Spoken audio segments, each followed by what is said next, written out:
I poured my life savings into 50 acres, chasing a dream that felt like mine alone, only to be blindsided by a tacky sign wobbling by a gate, proclaiming Whitlock Meadows HOA order and peace. 89 houses have swallowed my land, and Pamela Whitlock, the HOA's smirking queen, struts around like she's turned this chaos into paradise. Her fake deeds are a cruel punchline, and she loves rubbing my failed investment in my face. They even rechristened my fishing pond Tranquility Lake, hosting yoga where my tractor shed once stood, plopped a dog park over my old well, and erected a statue of Pamela by the mailbox hub.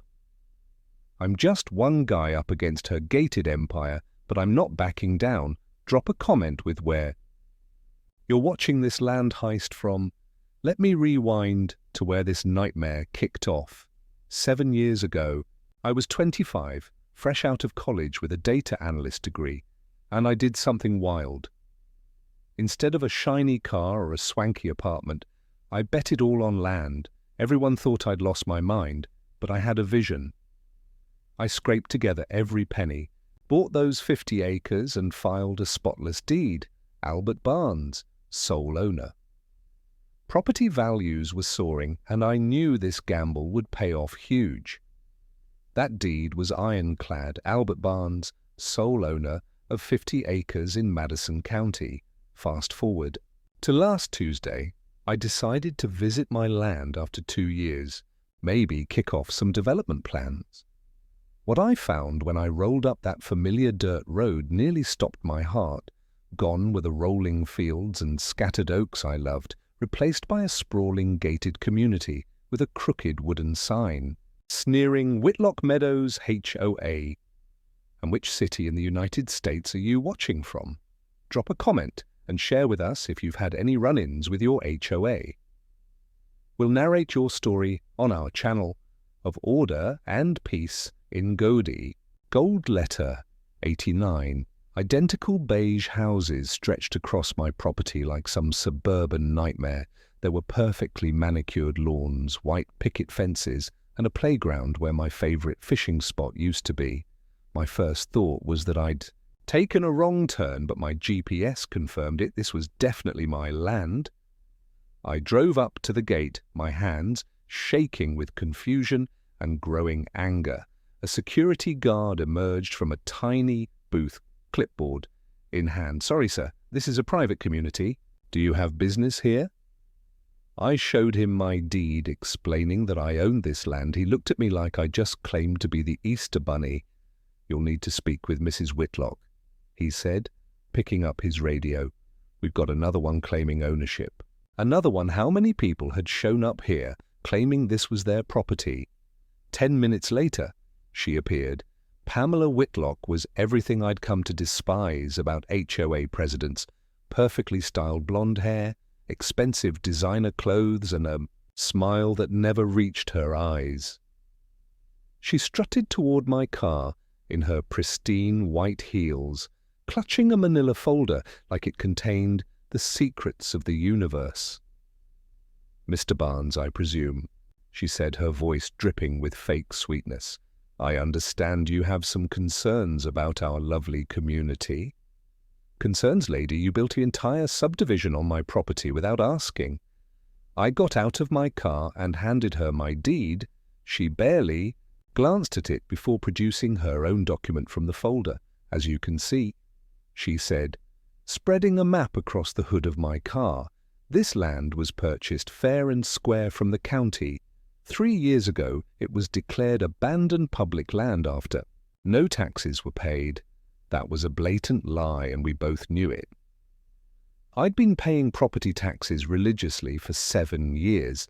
I had the receipts to prove it." But Pamela continued her performance, pointing to various sections of her obviously forged deed.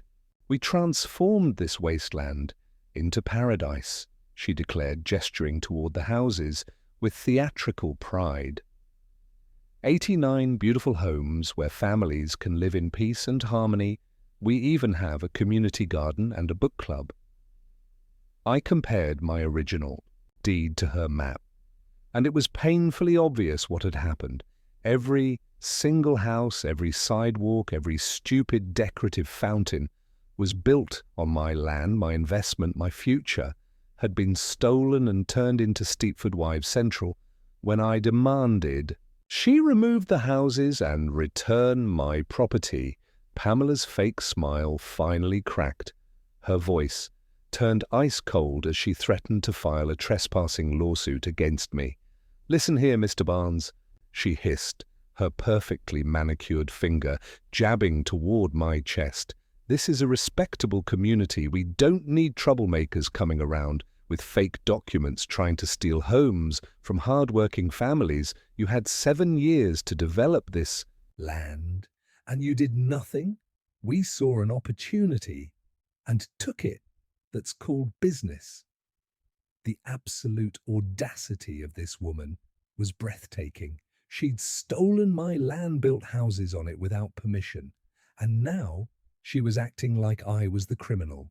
Things got worse when curious residents began gathering around us. Drawn by the commotion, Pamela immediately switched back to her sweet act, explaining to the growing crowd that I was trying to steal their homes with fraudulent paperwork. The residents looked at me with a mixture of fear and disgust, like I was some kind of monster who wanted to kick them out onto the street. A young mother clutched her toddler closer, while an elderly man shook his head in disappointment. These people had no idea. They were living on stolen land, and Pamela was using their ignorance as a weapon against me. She called her security guard over and had me escorted off the property, my own property, while residents glared at me like I was the villain in this story. As I sat in my car outside the gate, staring at the deed that proved this land was mine, I felt a rage building that I'd never experienced before. My hands were shaking as I pulled out my phone and called my old college friend Jack Halpin, who'd become a lawyer in a nearby town. "Jack," I said, trying to keep my voice steady, "I need your help. Someone stole my land and built 89 houses on it." There was a long pause before Jack responded. "Albert, are you drunk? What are you talking about?" After I explained the situation, Jack's lawyer instincts kicked in. "Stay calm," he said. "Don't do anything stupid. I'm driving over there right now and we're going to figure this out." But as I watched Pamela through the gate, smugly chatting with residents while pointing in my direction, I knew this was going to be the fight of my life that evening. I sat at my kitchen table with my original deeds spread out next to printouts of the HOA's property map that I'd found online. Every angle, every measurement confirmed what I already knew. This was my land. I found myself tapping my pen against the table, a nervous habit I'd had since college while staring at the evidence. "This is mine," I muttered to myself. Over and over, Pamela's paradise was nothing more than a suburban prison, and I was going to tear it down brick by brick. I sneak into an HOA meeting with a fake ID heart-pounding Pamela's on a shaky podium. Megaphone blaring, boasting she saved my land. Her necklace twirls, she's lying. Then she spots me branding me a thief who evict 89 families. Residents riot, chanting, "Save our homes." My car is trashed with a cartoon land crook sign. Pamela's got them brainwashed, but I'm striking back. Comment, "Where are you watching this circus from?" Jack arrived at my house the next morning with a stack of legal documents and a plan that bordered on insane. "We need to get inside that community and see what they're really up to," he said, spreading papers across my coffee table. "But after yesterday's performance, they'll never let you through the gate again." That's when Jack pulled out a temporary resident parking pass he'd somehow acquired my cousin's friend lives in. "Whitlock Meadows," he explained with a grin. "She's letting us borrow her husband's identity for the evening. Tonight's the monthly HOA meeting, and we're going to see exactly what lies Pamela's been feeding these people." The fake ID looked convincing. Enough Robert Thompson, resident of 42 Maple Lane. I practiced the signature a few times and memorized the address if anyone asked. I was new to the neighborhood and interested in getting involved. The meeting was held in the community center, a bland building that looked like every other structure in Whitlock Meadows. I arrived early and slipped into a back row seat, my heart hammering against my ribs. The room filled quickly with residents of all ages, young families, retirees, a few teenagers who'd been dragged along by their parents. Everyone seemed to know each other, chatting about weekend plans and complaining about minor neighborhood issues. I kept my head down and tried to blend in, but I felt like I had a neon sign over my head, flashing intruder. When Pamela entered the room, the casual conversations died down. She strutted to the front, carrying a megaphone and a wooden podium that looked like it had seen better days. Her power suit was immaculate, her smile was dazzling, and her confidence was absolutely infuriating. "Good evening, my wonderful neighbors."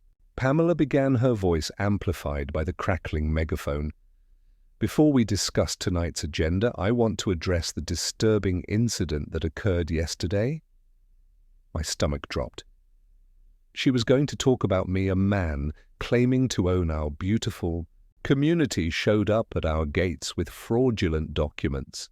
She continued, her free hand unconsciously twirling the gold necklace around her throat, a tell I'd learned to recognize when people were lying. "This individual is trying to steal your homes, your security, your peace of mind, but I want you to know that I will never let that happen." The room erupted in murmurs of concern and anger. A middle-aged woman raised her hand. "What can we do to protect ourselves?" Pamela's smile widened. "We stick. Together we support each other, and we make sure this land grabber knows he's not welcome here." Jack had discovered some interesting financial records during his research, and he'd texted me key details before the meeting. According to public records, Pamela had received several large payments from a mysterious development company just months before Whitlock Meadows was built. The timing was suspicious, and the amounts were significant enough to suggest she was getting kickbacks for approving the construction, but proving corruption and proving land theft were two different things, and we needed more evidence as Pamela continued her speech about protecting our community from outside threats. I watched the residents' faces. These weren't evil people. They were scared homeowners who had invested their life savings in houses that might not legally exist. That's when Pamela spotted me. Her eyes locked onto mine from across the room, and I saw recognition flash across her face without missing a beat. She pointed directly at me and announced, "Ladies and gentlemen, the thief is here right now in our community center." Every head in the room turned to stare at me. I felt like a deer caught in headlights. "That man in the back row," Pamela continued, her voice rising with theatrical outrage, "is Albert Barnes, the person trying to evict 89 families from their homes. He wants to tear down everything we've built together," as Pamela called me a land thief. The crowd erupted. Chants began, "Save our homes," with her leading the charge like a dictator in pearls. My attempts to explain drowned in noise by the time I reached my car. They'd graffitied it and dubbed me Land Crook. I managed to escape the community center, but the damage was done.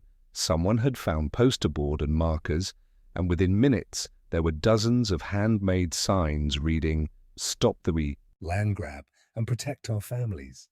The crowd was growing more agitated by the minute, and I realized I needed to get out of there before things turned violent. Finally, after what felt like hours, the crowd dispersed enough for me to reach my car, but when I got there, I discovered they'd vandalized it. "Get out" was spray painted across my windshield in red letters.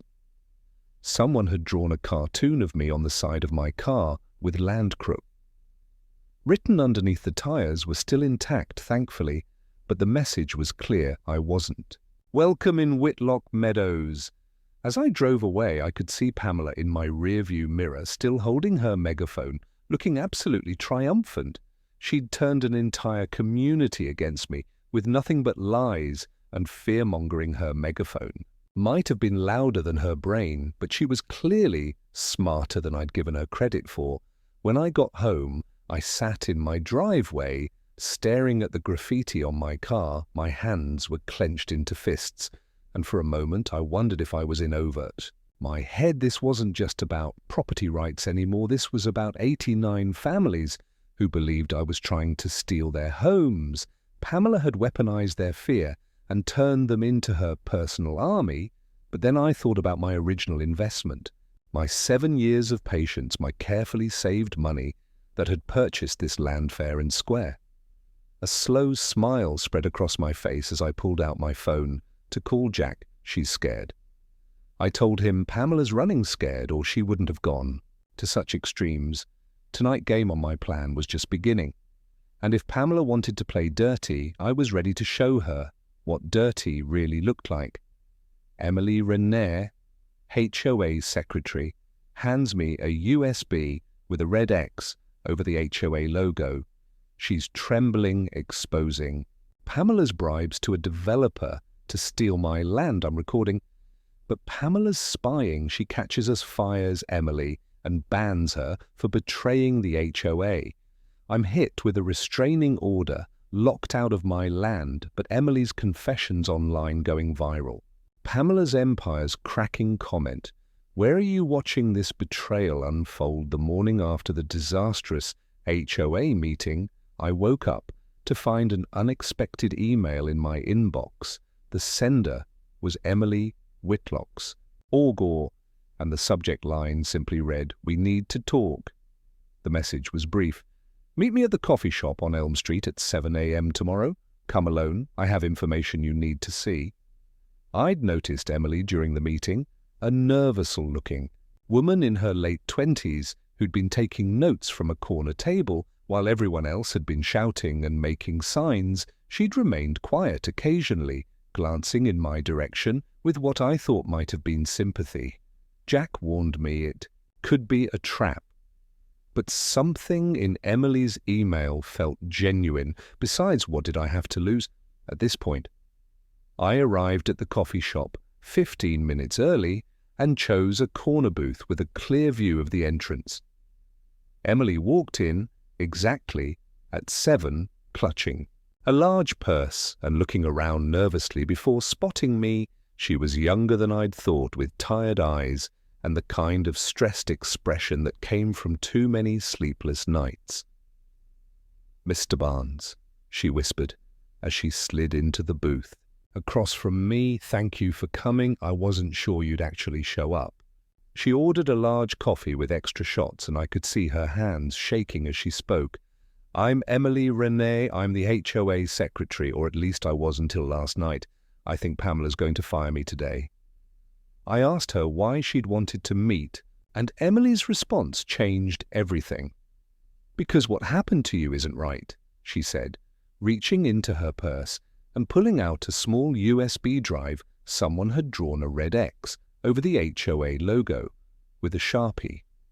"I've been working for the HOA for 2 years, and I've seen things, payments that don't make sense, documents that seem fake. And after last night's meeting, I can't stay quiet anymore." Emily explained that she was a single mother trying to make ends meet, and the HOA secretary job helped pay for her son's daycare. She'd taken the position because she needed the income, not because she believed in Pamela's vision of community leadership, but over the past year, she'd begun to notice irregularities in the financial records. "There's a development company called Summit Holdings that's been paying Pamela directly," Emily whispered, glancing toward the coffee shop entrance. "Not the HOA, Pamela personally. The amounts are huge, and they started right before construction began on Whitlock Meadows." I pulled out my phone and started recording with Emily's permission. She looked terrified but determined as she explained what she'd discovered. According to the documents on the USB drive, Pamela had received over $200,000 from Summit Holdings, in exchange for consultation services, but there was no record of what those services actually were. More damning were the emails Emily had found where Pamela discussed claiming the land was abandoned public property, even though she knew it wasn't. "She knew you owned the land," Emily said, her voice barely above a whisper. There's an email where she tells the developer to just claim it's public land and deal with any ownership issues later. She planned this whole thing from the beginning. The USB contained bank records, email threads, and even photos of Pamela meeting with Summit Holdings executives at expensive restaurants. As Emily continued her confession, I noticed a familiar car pulling into the coffee shop parking lot, Pamela's white BMW. "Oh no," Emily gasped, following my gaze. She followed me. I told her I was going grocery shopping before work. We watched through the window as Pamela got out of her car and marched toward the coffee shop entrance, her face twisted with rage. Emily quickly handed me the USB drive and stood up to leave, but it was too late. Pamela burst through the door like an avenging angel, her designer heels clicking against the tile floor as she approached our table. "Emily Rayner," she said, her voice loud enough for the entire coffee shop to hear, "what exactly do you think you're doing?" The fake sweetness was completely gone, now replaced by pure venom. "I'm having coffee," Emily replied, but her voice was shaking. Pamela's eyes moved between Emily and me, and I could see her putting the pieces together. "You're talking to him," Pamela hissed. "You're betraying everything we've built together, everything we've worked for." Other customers were starting to stare, but Pamela didn't seem to care. She pulled out her phone and began typing furiously. "Consider yourself fired. Emily, effective immediately, and don't think you can just walk away from this. You signed a confidentiality agreement when you took the job." Emily tried to protest, explaining that she had bills to pay and a son to support, but Pamela was already heading for the door. "You should have thought about that before you decided to become a traitor," Pamela called. Over her shoulder, within hours of Emily's firing, Pamela had launched a full-scale campaign to destroy her reputation. Within the community signs appeared throughout Whitlock Meadows reading, "Emily Rayner, betrayer of trust, and don't let traitors destroy our home." Pamela sent emails to every resident explaining that Emily had been conspiring with outside agitators to undermine community stability. She organized a boycott of the grocery store where Emily worked part-time, claiming that supporting her would be supporting my illegal land grab. The psychological warfare was brutal and effective. Emily was completely ostracized within 24 hours, but Pamela's biggest move was yet to come. The next morning, a process server appeared at my door with a restraining order. Pamela had filed paperwork claiming I was harassing and threatening members of the Whitlock Meadows community. The order prohibited me from coming within 500 FT of the HOA property, my own land.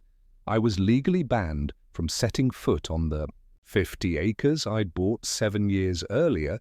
Jack reviewed the paperwork and shook his head in disgust. "He's claiming you threatened her during a recorded conversation," he said. "Of course she doesn't." Mentioned that the conversation was her confessing to land theft. The restraining order was clearly based on false testimony, but fighting it would take time we didn't have. But Emily's confession was too explosive to contain. I posted the recording online along with selected documents from the USB drive that didn't violate anyone's privacy. The response was immediate and overwhelming. Local news stations picked up the story, legal experts weighed in on social media, and real estate professionals expressed outrage at the brazen land theft. The video went viral within days with millions of views and thousands of comments from people sharing their own HOA horror stories. Pamela tried to control the narrative by claiming the recordings were fake, and the documents were forged, but the evidence was too compelling. Her empire was starting to crack, and everyone could see it as I sat in my living room watching the view. Count climb, I couldn't help but smirk.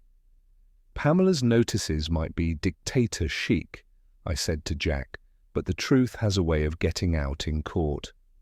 Pamela's mascara streaked. Face plays victim prepped in a mirror for tears. Her doctored map claims my land was public. The judge buys it, slamming me with her legal fees. My savings are gone.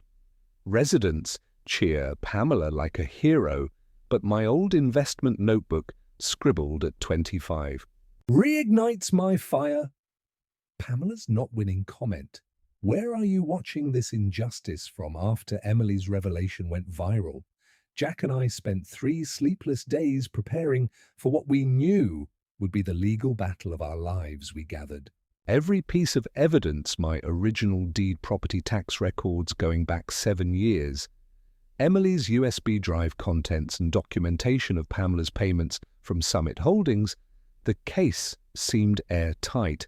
How could any judge look at this evidence and not see the obvious land theft? Jack filed a lawsuit demanding immediate return of my property and dissolution of the illegally constructed HOA. We scheduled a preliminary hearing. Expecting a quick victory, I should have known it wouldn't be that. Simple Pamela showed up playing the part, powdered face, mascara, tears, and a 3-lawyer entourage and matching suits. Her team spun me as a greedy squatter. The gallery full of residents and Save Our Community shirts nodded along like it was gospel. The judge, more peacemaker than truth seeker, looked exhausted before we even began. Jack laid out our evidence, my deed tax records, Emily's files. Everything pointed to fraud. But when Pamela's attorney held up a vintage-looking county map and claimed my land had been public for decades, I felt the momentum shift like a bad dream.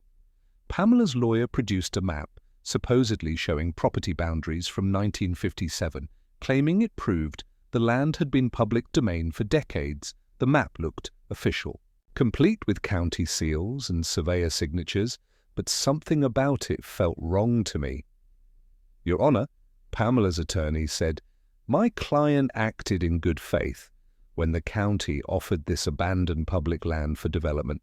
Mr. Barnes had 7 years to develop this property and chose to do nothing. My client saw an opportunity to create something beautiful for the community, and now she's being attacked by someone trying to steal homes from 89 innocent families.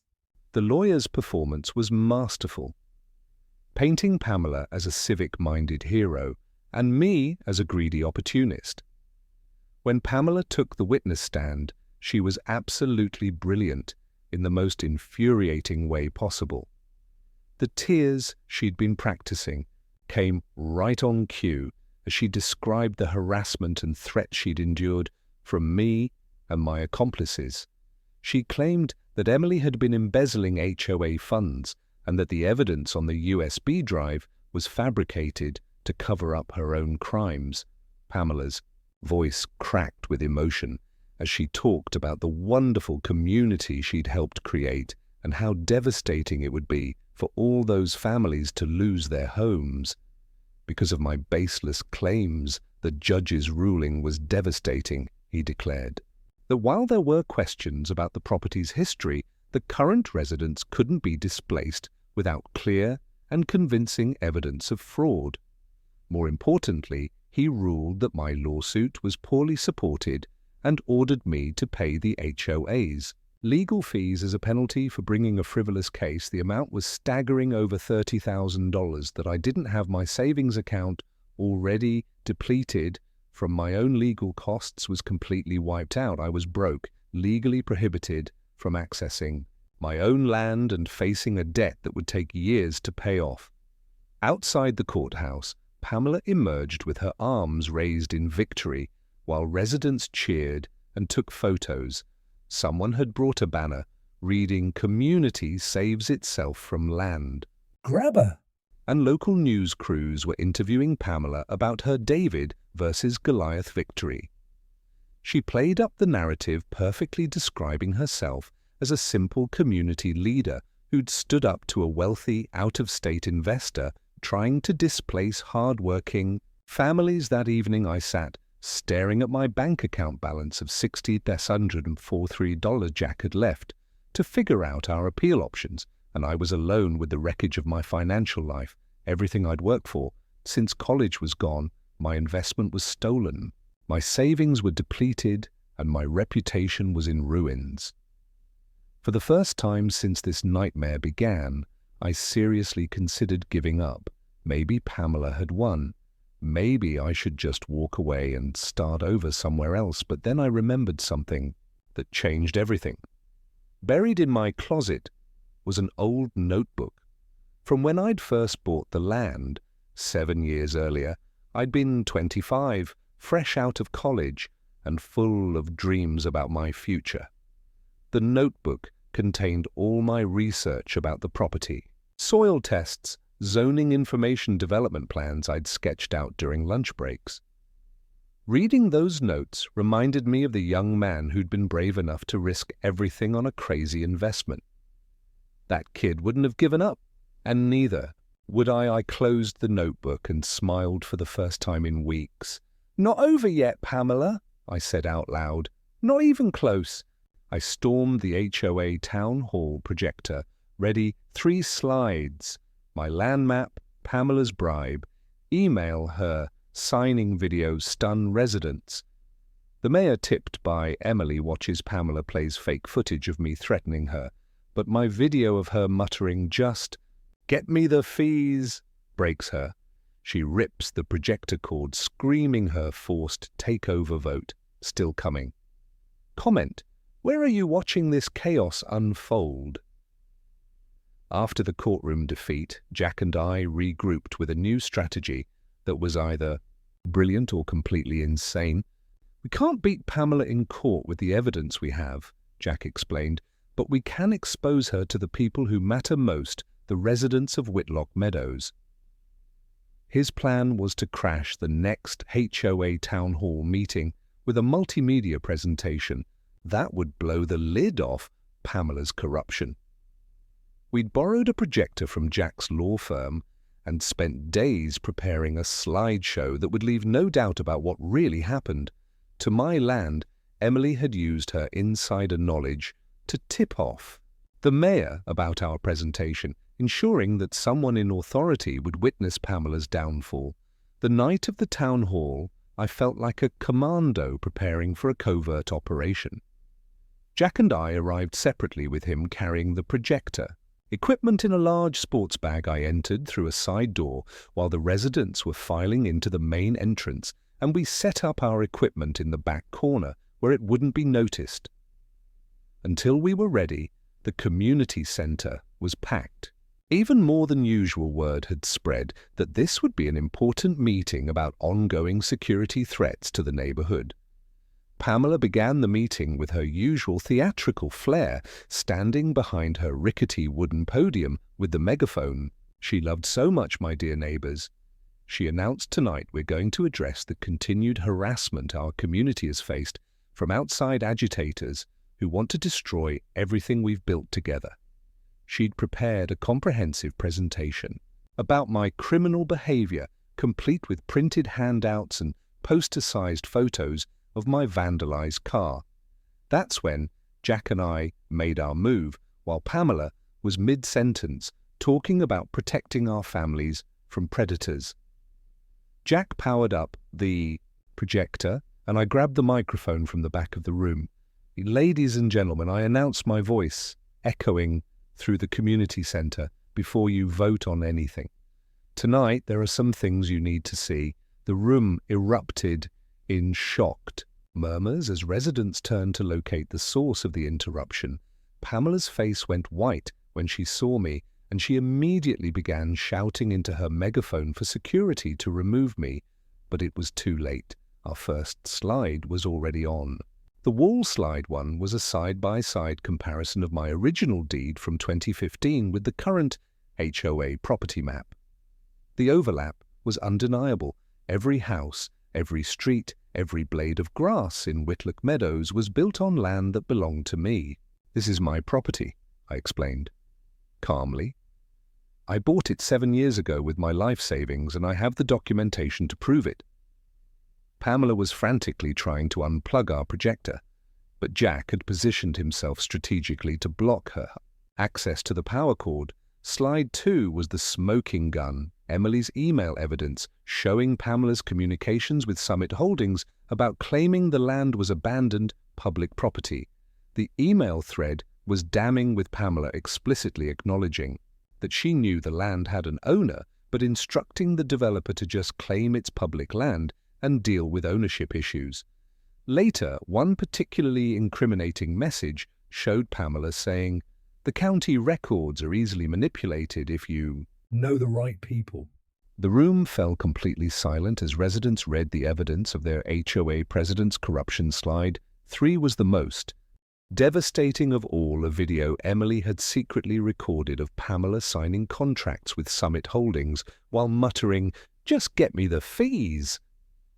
Under her breath, the video showed Pamela in her office, surrounded by paperwork and cash bundles, clearly more interested in her kickbacks than in serving the community.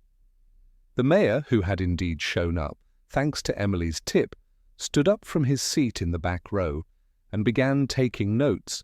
Pamela's response was to double down with the most desperate move I'd ever witnessed. She produced a tablet and began playing what she claimed was video evidence of me threatening violence against her and the community. The footage was clearly edited and taken out of context, showing me speaking angrily, but cutting off my words mid-sentence to make me appear threatening.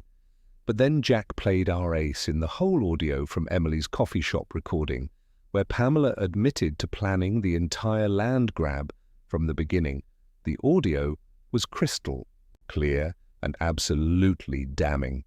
Pamela's voice unmistakably hers, discussing how to deal with ownership issues and make the land grab look legitimate. She talked about bribing county officials to falsify records and described the residents as useful idiots who would defend her actions without questioning the details. The room exploded in angry shouts, but this time they were directed at Pamela rather than me. Pamela's final desperate act was to physically attack our equipment. She lunged at the projector cord, ripping it from the wall while screaming that we were terrorists trying to destroy innocent families. The projector went dark, but the damage was done. Everyone had seen and heard enough to understand what had really happened. Pamela's carefully constructed narrative was crumbling in real time, and she knew it. Her forced smile was completely gone, replaced by the snarling expression of someone whose con game had been exposed. She grabbed her megaphone one last time and announced that the vote to formally seize my land would proceed as scheduled the next morning. As Jack and I packed up our equipment, I felt a mixture of triumph and uncertainty. We'd successfully exposed Pamela's corruption to the entire community, and several residents had approached me with apologies and offers of support, but Pamela still controlled the HOA board, and her takeover vote could still succeed. I looked at Jack and tapped my pen against the projector case, my mind already working. "On our next move she's done," I said quietly, watching Pamela rage at residents who were no longer listening to her commands. "But we need one more play to finish this. I'm outsmarting Pamela." I posed as a fake buyer, fully above board per Jack's plan. Flashback. Jack coached me to trap Pamela legally. She signed a contract admitting my land's mine on tape. The press eats it up. Residents turn. Pamela screams, "Fraud!" Necklace twirling wildly, but an email leaks. She's got a backup buyer for the 89 homes. I'm not letting her escape. Comment. Where are you watching this sting operation? The morning after our town hall ambush, Jack called me with a plan so audacious it made our previous schemes look like child's play. "We're going to get Pamela to confess everything on tape," he said, "and we're going to do it completely legally." His idea was for me to pose as a potential buyer for the entire Whitlock Meadows development approaching Pamela as if I wanted to purchase all 89 homes. The beauty of the plan was that it wasn't actually fraud. I genuinely did want to buy the houses, since they were built on my land anyway. If Pamela took the bait, she'd have to admit ownership details that would prove my case. Once and for all, Jack spent 3 days coaching me on how to play the role. Convincingly, we created a fake business identity, Barnes Development LLC, and printed official-looking business cards and letterhead. The key was to approach Pamela as someone who didn't know about the ownership dispute, pretending to be a wealthy investor interested in buying the entire community as a rental property investment. She's desperate for money after all the legal fees and bad publicity. Jack explained if you offer her enough cash, she'll be willing to cut corners. To close the deal quickly, I called Pamela's office and scheduled a meeting under my fake business name, claiming to represent out-of-state investors interested in acquiring established HOA communities. Pamela's assistant, apparently unaware of my real identity, scheduled me for the following Tuesday. I spent the weekend learning real estate investment terminology and practicing my fake backstory. According to my cover identity, I was representing a group of California investors who specialized in buying entire subdivisions for rental income. The meeting took place in Pamela's HOA office, a converted garage behind her house, decorated with photos of Whitlock Meadows and various community awards she'd given herself. I arrived wearing my most expensive suit and carrying a briefcase full of fake financial documents. Pamela greeted me with her trademark fake smile, clearly excited about the possibility of a major sale. "Mr. Barnes," she said, completely unaware of the irony, "I understand you're interested in acquiring our beautiful community." The fact that she was using my real last name while trying to sell me my own stolen property was almost too perfect. I launched into my prepared pitch about wanting to buy all 89 homes as a package deal, emphasizing my client's desire for clean titles and no ownership complications. Pamela assured me that all the paperwork was completely in order and that she had full authority to negotiate on behalf of the community. That's when I started recording. With a tiny device Jack had provided, hidden in my briefcase but completely legal. Since Ohio was a one-party consent state, Pamela began showing me property maps and sale contracts, explaining how she'd rescued the land from abandonment and created value where none existed. Before the conversation took a crucial turn when I asked about potential ownership disputes or legal challenges, Pamela waved off my concerns with obvious lies, claiming that all previous ownership issues had been resolved through proper legal channels. But then she made the mistake I'd been waiting for. She pulled out the original property deed to show me the before and after of her development work. "This whole area used to belong to some guy who abandoned it for years," she said, pointing to my name on the deed, "but we were able to claim it as public land and put it to good use." She was literally holding my deed while explaining how she'd stolen my land. I pushed further, asking what would happen if the original owner ever returned with legal challenges. Pamela's response was everything I needed to destroy her. "Albert Barnes." She laughed, completely unaware she was talking to Albert Barnes. "That loser tried to cause trouble, but we crushed him in court. He's broke and legally prohibited from even setting foot on the property. Besides," she continued, signing a preliminary sales contract, "this sale would transfer all rights to your company anyway. The land is mine to sell." She just admitted on tape that she knew the land wasn't originally hers, but the most damning moment came when I asked about her profit margins on the development. Pamela became animated, bragging about the fees and considerations she'd received from various parties throughout the process. "The developer paid me $200,000 just for the land rights," she said, twirling her necklace unconsciously. "Then There were the consulting fees, the permit facilitation payments, and of course my standard HOA management compensation. This little project has been very good to me. She was confessing to bribery and fraud while signing documents that proved my ownership of the land. When I revealed my true identity at the end of the meeting, Pamela's reaction was spectacular.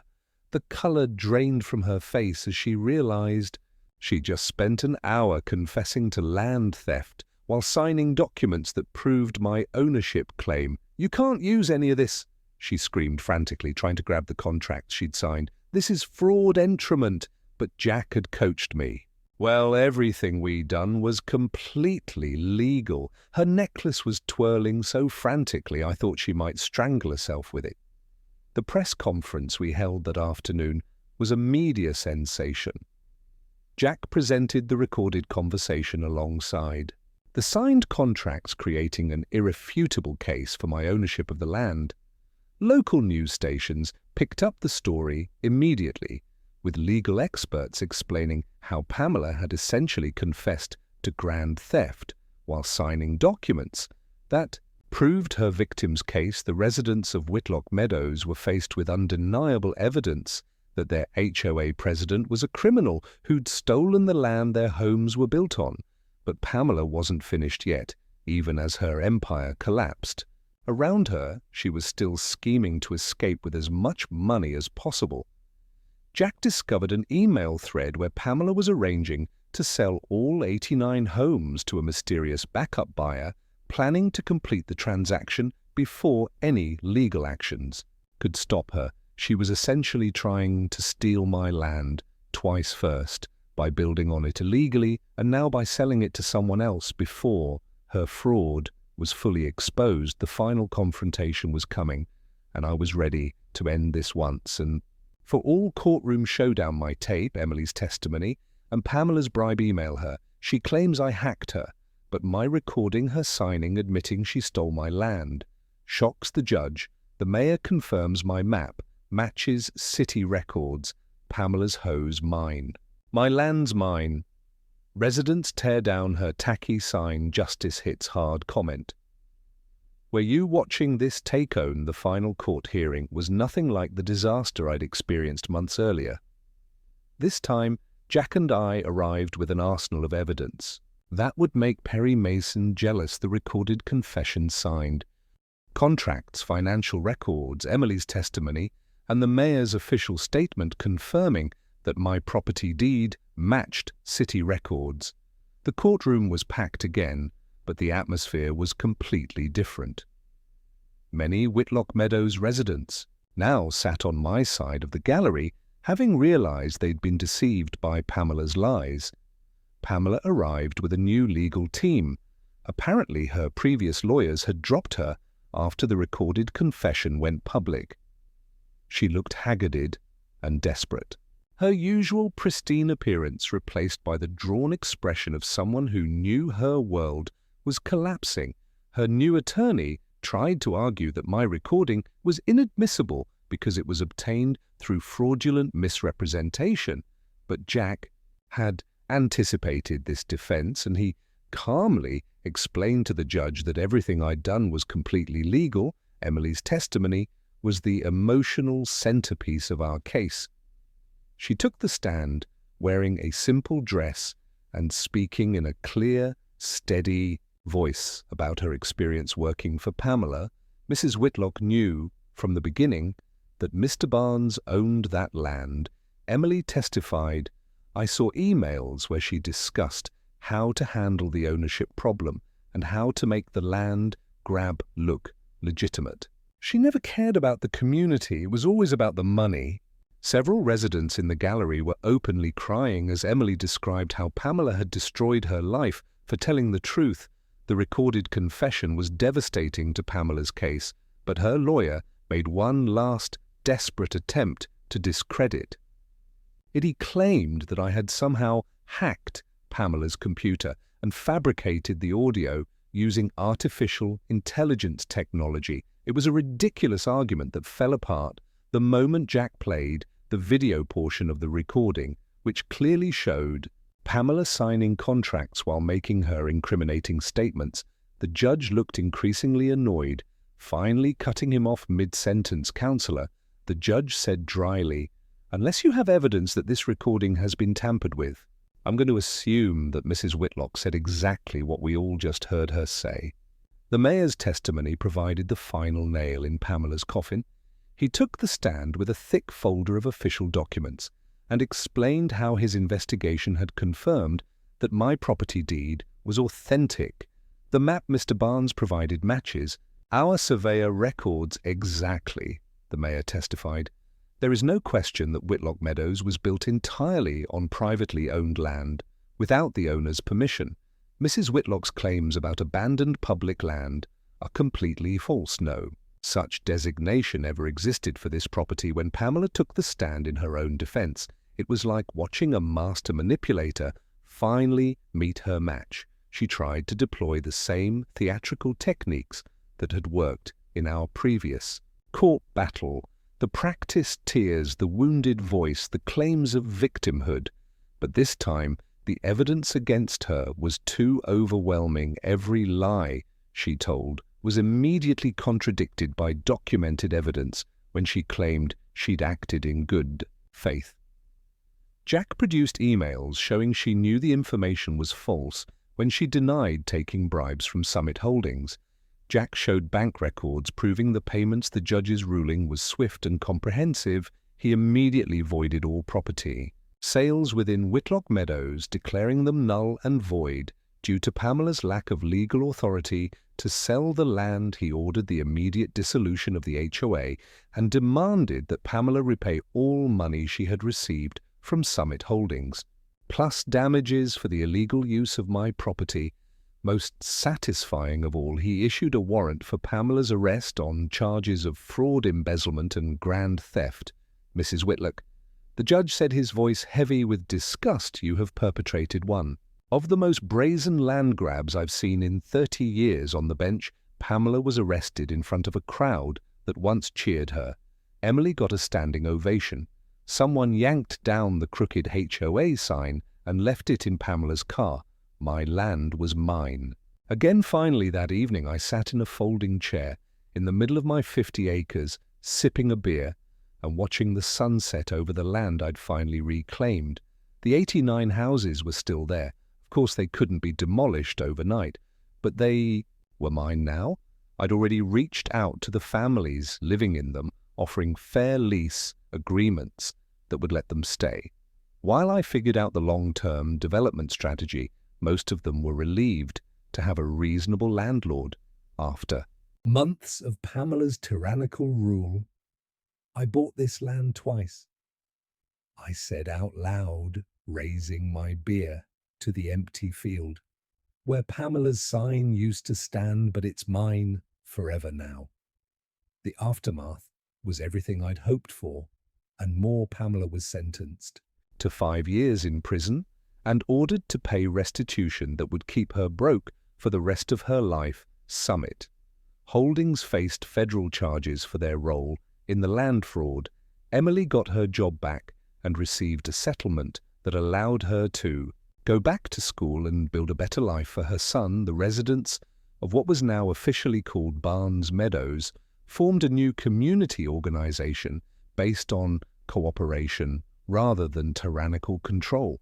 And I learned that sometimes the best investment isn't just about money, it's about standing up to bullies and making sure justice gets served.